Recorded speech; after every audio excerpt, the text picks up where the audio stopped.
Friends, आज अपना लोग एक्सरसाइज 3.1 के 2 नंबर के सवाल को सॉल्व करेंगे। सवाल है, रोमिला एक स्टेशनरी दुकान में गई और 2 पेंसिल और 3 रबर 9 रुपए में खरीदी। सोनाली ने रोमिला के साथ नई प्रकार की पेंसिल और रबर देखा और उसने भी उसी तरह के 4 पेंसिल एवं 6 रबर 18 रुपए में खरीदे।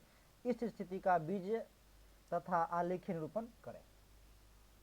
तो सबसे पहले आप यह समझ लीजिए, जो स्टेशनरी मतलब वची होता है, क्या होता है पूछे तो स्टेशनरी एक दुकान है, समझ गए ना। स्टेशनरी दुकान होता है जिसमें रबर पेंसिल किताब कॉपी पे मिलता है, समझ गए ना। उसी स्टेशनरी का दुकान करना क्लियर है। तो उसमें देखिए 2 चीज की बात यहाँ मुख्य रूप से चर्चा की गई है। एक की चर्चा यहाँ देखिए पेंसिल की बात की गई है, एगो रबर की बात की गई है। बात समझ गए ना।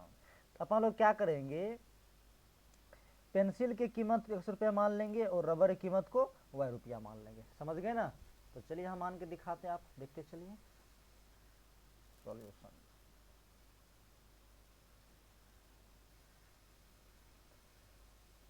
माना कि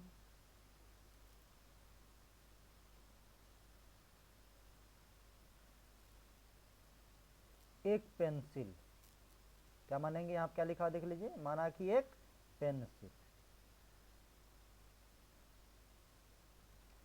एक पेंसिल की कीमत,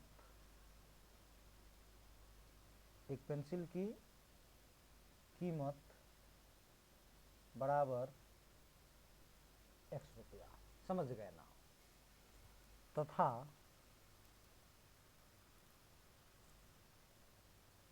एक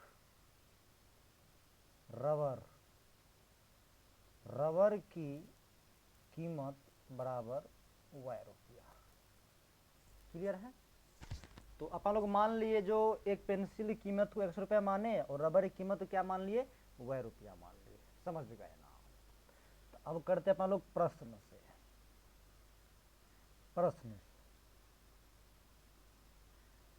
ध्यान से देखिए,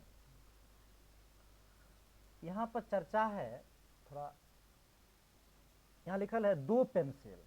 तो आप एक पेंसिल की कीमत को क्या माने 100 रुपया और 2 पेंसिल और 3 रबर जो 9 रुपया में खरीदा है, समझ लेना बात को। तो एक पेंसिल के दाम अगर 100 रुपया है तो 2 पेंसिल के दाम कितना होगा जी, 2x। यहाँ पर लिख लेंगे 2x, समझ रहे हैं ना जी। उसके बाद देखिए एक रबर की कीमत वह रुपया है तो 3 रबर की कीमत कितना हो जाएंगे 3y। ये तीनों मिला करके कितना टका वो दे रहा है 9 रुपया। रुपया 9 रुपया बराबर कर देंगे, क्वेश्चन फर्स्ट मान लिए, समझ गए ना। नहीं समझे कोई बात नहीं, आपको हम फिर समझाते, ध्यान दीजिए। आप ही किसी दुकानदार के पास जाइएगा और कहिएगा जो हमको रबर चाहिए, तो आप सबसे पहले ये बात पूछिएगा ना, रबर कितना रुपया दाम है। तो अब मान चलिए वो दुकान वाला बोलता है जो रबर का जो दाम है 5 रुपया, वो बोल दिया। आप कहिएगा हमको ऐसा ऐसा जो है ना 2 गो रबर दीजिए, तो आप इस रबर को उस रुपया से गुना कीजिए कि नहीं कीजिएगा। तो अब बोला मैं एक रबर का 5 रुपया है तो आप 2 गो लीजिएगा, तो 2 गुना कीजिएगा जी, तो 5 में 10 होगा कि नहीं होगा। तो उसी प्रकार एक पेंसिल का कीमत यहाँ x टका है, तो वो 2 गो पेंसिल लिया तो 2 गो x से गुना नहीं कीजिएगा, समझे ना। आप क्लियर हो गया होगा। चलिए ध्यान दें। अब देखिए इसी में एक स्थिति और है, यहाँ देखते हैं पुनः प्रश्न से। पुनः प्रश्न, पुनः प्रश्न, पुनः प्रश्न।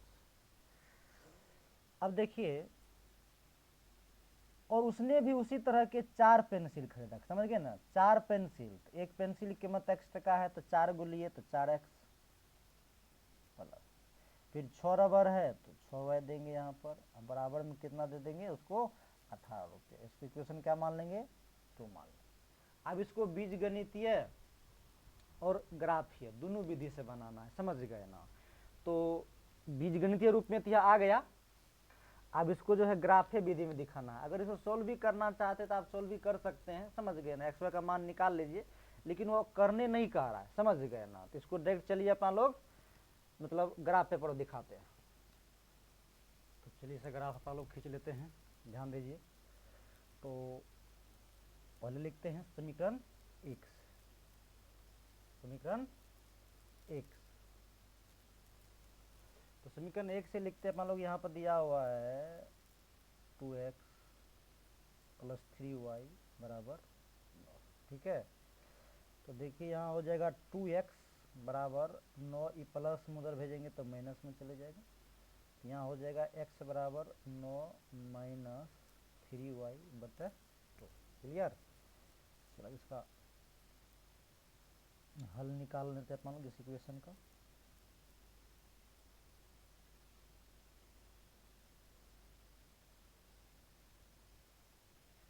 तो यहाँ x देते हैं, यहाँ y देते हैं। क्लियर है। चल, तो सबसे पहले क्या करते हैं अपना लोग, अगर y का मान यहाँ पर 1 लेते हैं, y का मान 1 लेते हैं, तो यहाँ y एक देंगे तो -3 को 1 से करेंगे तो -3 हो जाएगा। तो 9 में से -3 जाएगा तो 6, और 6 में 2 से भगा देंगे तो 2 तिया 6, x का मान 3 आ गया। क्लियर। अब चलिए अगर 1 रखे, y का मान यहाँ -1 रखे, -1, तो यहाँ -1 देंगे तो माइनस में प्लस हो जाएगा, तो 9 3 12, 12 में 2 से भगा देंगे तो 2 6 12 हो जाएगा। क्लियर है। उसके बाद यहाँ पर देख लीजिए, अगर यहाँ पर हम 3 देते हैं, 3 देते हैं, y का मान अगर 3 देंगे, 3 तिया 9 हो जाएगा। 9 में से 9 जाएगा तो 0 में 2 से भगा देंगे तो क्या आ जाएगा, 0 आ जाएगा। क्लियर है। चल, अब यहाँ लिखते हैं समीकरण 2 से।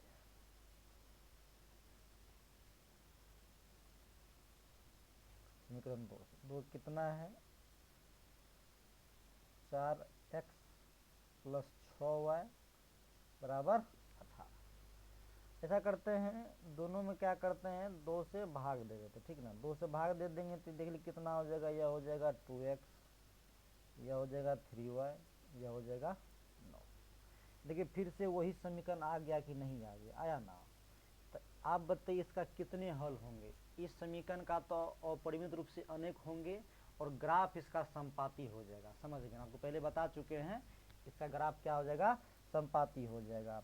इसका भी हल निकालेंगे तो वही हुबहू वही हल आएंगे। x बराबर हो जाएंगे 9 माइनस 3y बटे 2। समझ गए ना। इसका भी अगर हम हल निकालेंगे तो इसका भी हल वही आ जाएगा,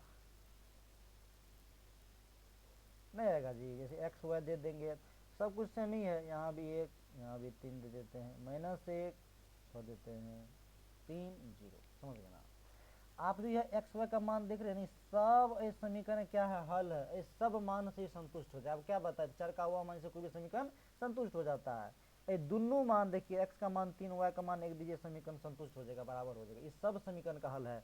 तो इसका अपरिमित रूप से अनेक हल होंगे। देखिए ग्राफ इसका एग्जैक्ट संपाती आ जाएगा, वो करके दिखा देते हैं, ध्यान दीजिए। देखिए x पर कितना है 3, तो 3 चलेंगे, यहाँ 3 चल दिए। उसके बाद देख लीजिए y पर 1 है, x पर 3, y पर 1, तो यहाँ आएगा। समझ रहे हैं ना, इस पॉइंट पर आ जाएंगे अपना लोग। उसके बाद देखिए x पर 6 है और y पर -1 है, तो x पर 6 चलेंगे और y पर -1 है। -1 नीचे आ जाएगा, यह माइनस में है, यहाँ आ जाएगा। क्लियर। उसके बाद देखिए x पर 0, y पर 3, तो x पर 0, y पर 3, यहाँ आ जाएंगे। क्लियर है। अब इस तीनों पॉइंट से एक लाइन गुजारिए, देख लीजिए, गुजार देते हैं आपको।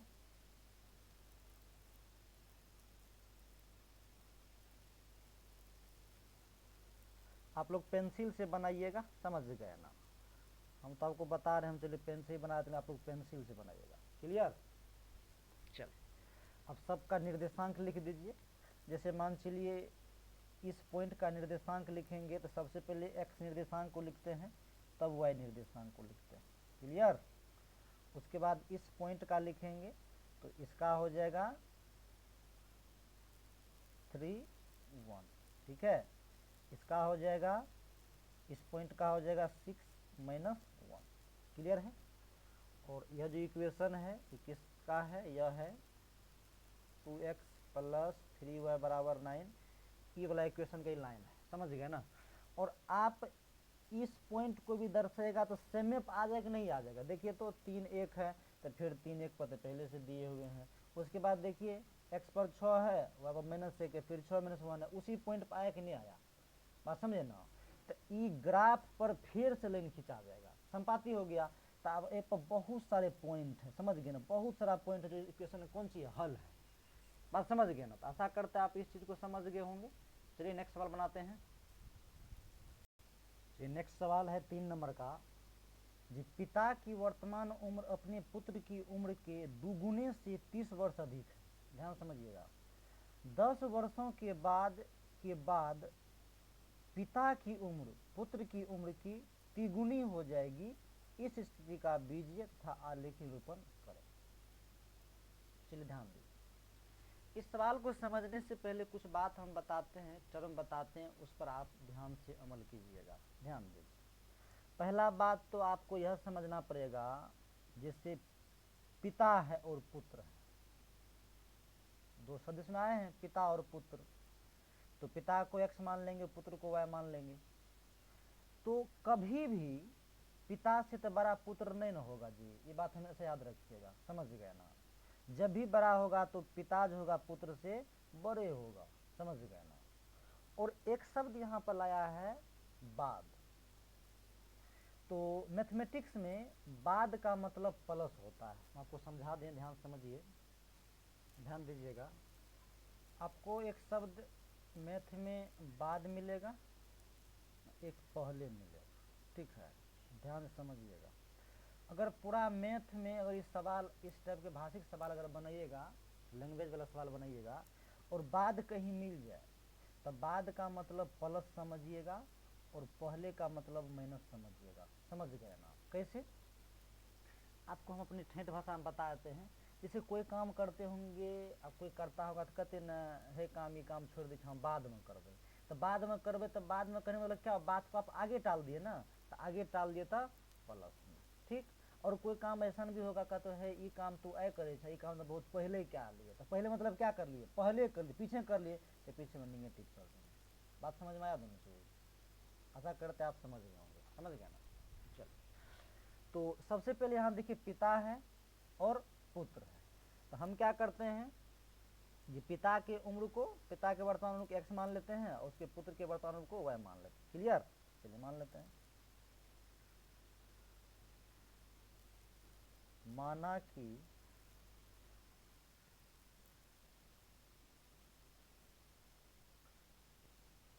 पिता की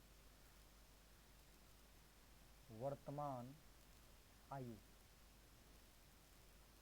आयु दे, उम्र दे, वर्ष दे, वही चीज है, समझ गए ना। यहाँ आपको उम्र दिया है, उम्र भी दे सकते हैं, कोई दिक्कत नहीं है, और आयु दे दिए, यहाँ पर ले लेते हैं x वर्ष, ठीक है, कितना वर्ष, x वर्ष, क्लियर। तथा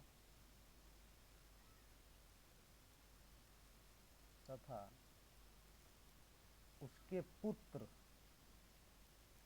की वर्तमान आयु, तो उसके पुत्र की वर्तमान आयु y वर्ष, क्लियर है।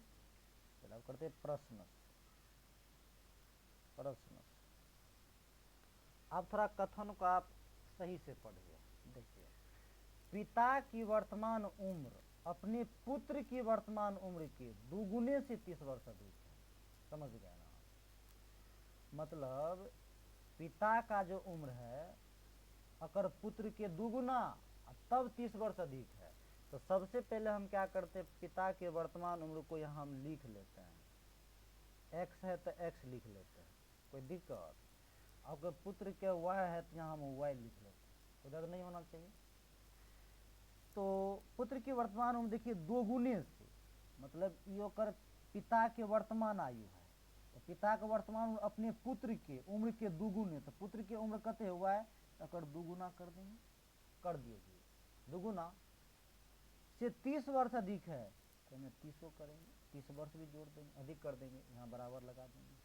समझ में आया कि नहीं आया, ये हो रहा है क्लियर। तो इसको एक स्टेप और आगे कर लीजिए, आप यह हो जाएगा अपना लोग को x माइनस 2y बराबर 30, इसको इक्वेशन फर्स्ट मान लेते हैं। आशा करता आप समझ गए होंगे, समझ गए ना। चलिए आप ध्यान,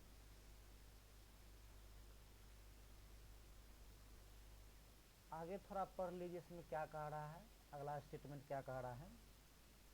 जो 10 वर्ष के बाद, कितना वर्ष के बाद कह रहा है जी, 10 वर्ष के बाद, तो 10 वर्ष देखिए बाद हो गया, तो 10 वर्ष बाद चलेंगे, बाद की बात तो प्लस चलेंगे।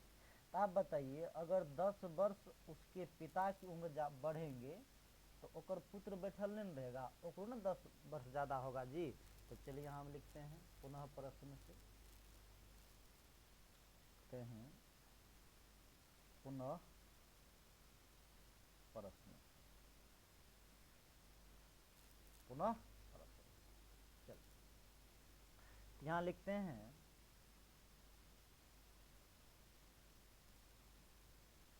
10 वर्ष के बाद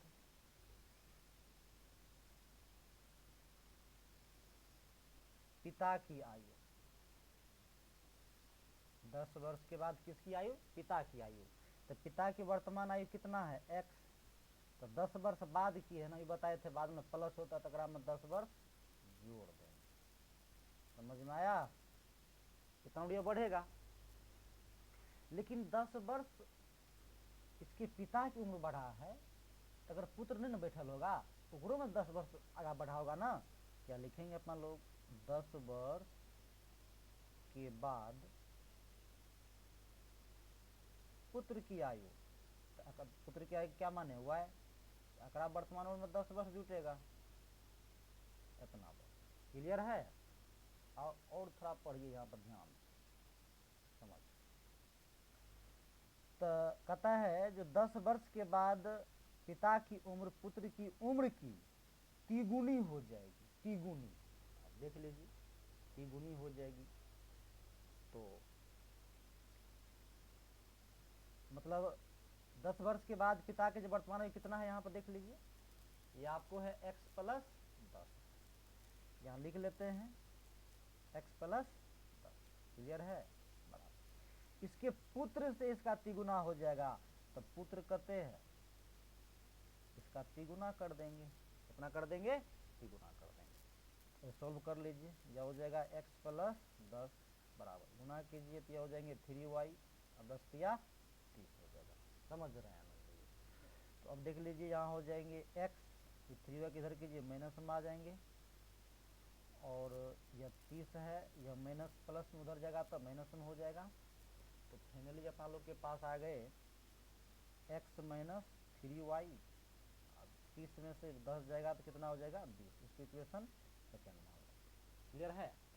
तो यह बीजगणित रूप में दिखा दिए, यहाँ भी दिखा दिए, समझ गए ना। अब इसको क्या करते हैं, ग्राफीय निरूपण करते हैं, ग्राफ बना के दिखाते हैं, ध्यान से समझिए आप लोग। तो चलिए ये इक्वेशन है, इसको क्या करते हैं पहले ग्राफ पर दर्शा देते हैं। तो सबसे पहले क्या करते हैं, इसमें x और y का मान ज्ञात करते हैं, हल ज्ञात करते हैं। तो लिखते हैं यहाँ पर समीकरण 1 से, समीकरण 1 से।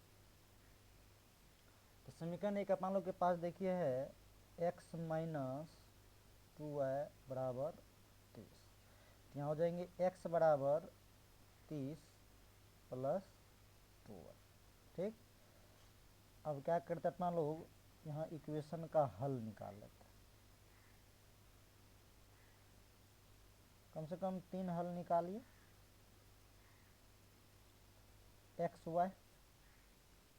आप देख लीजिए अगर हम y का मान यहाँ पर मान के चलिए, अगर हम यहाँ 10 देते हैं, ठीक, y का मान क्या रखते हैं 10 रखते हैं, तो 10 रखेंगे तो 10 गुना 20 हो जाएगा, और 30 20 कितना हो जाएगा 50, x का मान कितना हो जाएगा 50 हो जाएगा। अगर यहाँ माइनस 10 रखें तो माइनस 10 रखेंगे तो 10 गुना 20 हो जाएगा माइनस 20, तो 30 में से 20 चला जाएगा तो यहाँ बच जाएंगे 10 बच जाएंगे। क्लियर, कितना बच जाएंगे 10 बच जाएंगे। उसके बाद यहाँ पर देख लीजिए अगर मान चलिए हम यहाँ 5 रख देते हैं, 5 रख देते हैं, तो 5 रखेंगे तो कितना हो जाएगा 5 दूनी 10 हो जाएगा। समझ गए ना, 5 दूनी 10 हो जाएगा, तो 5 दूनी 10, अब जोड़ देंगे 30 में कितना हो जाएगा 40 हो जाएगा। बात समझ गए ना। अब चलिए समीकरण 2 को सॉल्व करते हैं। समीकरण 2 से क्या है, x माइनस 3y बराबर 20। यहाँ हो जाएगा x बराबर 20, ये माइनस में भेज देंगे उधर तो प्लस में हो जाएगा 3y। समझ गए ना। तो अब यहाँ फिर अपन लोग एक्स वाई का मान ज्ञात कर लेते हैं।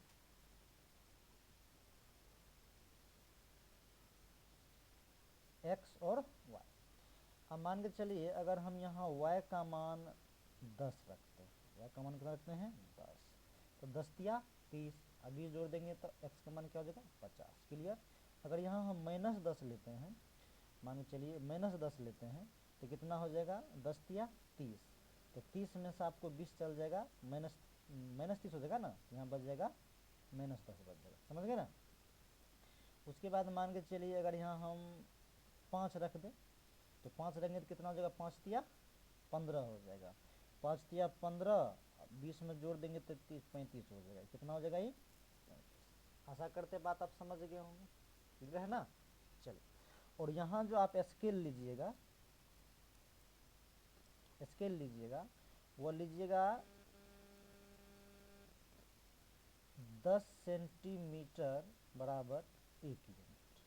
ठीक है, क्या लीजिएगा 10 सेंटीमीटर बराबर 1 यूनिट, क्योंकि यहाँ मान जो थोड़ा लंबा है, समझ गए ना, 10-10 के अंतराल पर लिए हैं। देखिए 10, 20, 30 करके लिए हैं, इसीलिए स्केल जो लीजिएगा तो यहाँ पर लेंगे 10 सेंटीमीटर बराबर क्या लेंगे 1 यूनिट लीजिएगा, 1 यूनिट बराबर 10 सेंटीमीटर। चलिए अब सम्मान को अपना लोग इस ग्राफ पर दिखा देते हैं, ध्यान दीजिए। देखिए y पर 10 है, x पर 50 है, y पर 10 है तो x पर 50, यहाँ आएंगे पॉइंट। क्लियर। उसके बाद देखिए y पर माइनस 10 है तो x पर 10 है, x पर कितना है 10 तो y पर माइनस 10, तो यहाँ आ जाएंगे। समझ रहे हैं ना। उसके बाद देखिए x पर 40 है तो इस पर 5 है, तो x पर चलेंगे 40, समझ गए ना, और y पर कितना है 5 है। तो देखिए यहाँ 10 है तो इसके बीच जो है, इसको बीचों बीच में ये लाइन होगा 5, समझ गए ना। तो यहाँ लेते हैं अपन x पर 40 है, इस पर 5 है, तो यहाँ ले लेंगे इस पॉइंट को। क्लियर है। देख रहे हैं ना, यहाँ से गिनिए, देख लीजिए पॉइंट, मतलब यह बीचों बीच लग रहा है, मतलब 10 का एग्जैक्ट आधा है। समझ गए ना। इस पॉइंट को यहाँ ले लिए, तो आप क्या करें इसको मिला लेते हैं।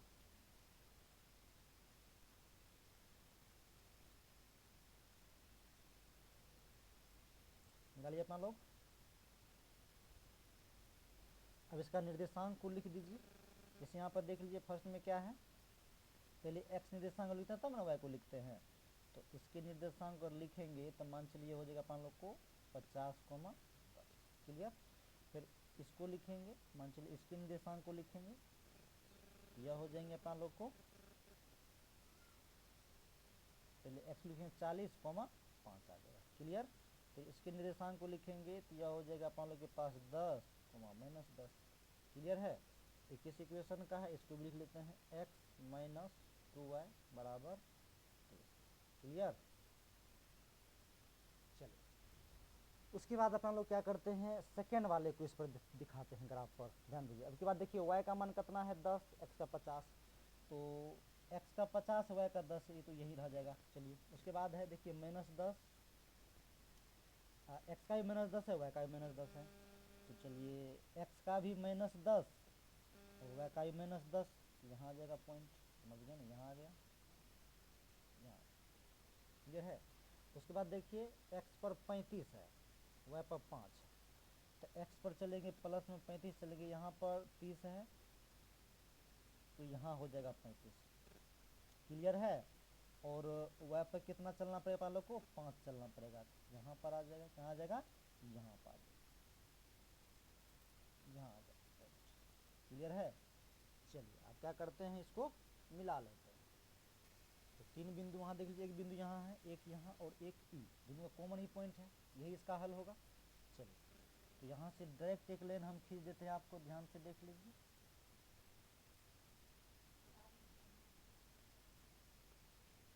तो ग्राफ देख चपा लो कैसा हो गया, प्रतिच्छेदी हो गया, और प्रतिच्छेदी होता है तो कितना हल होता है, केवल और केवल एक हल होता है।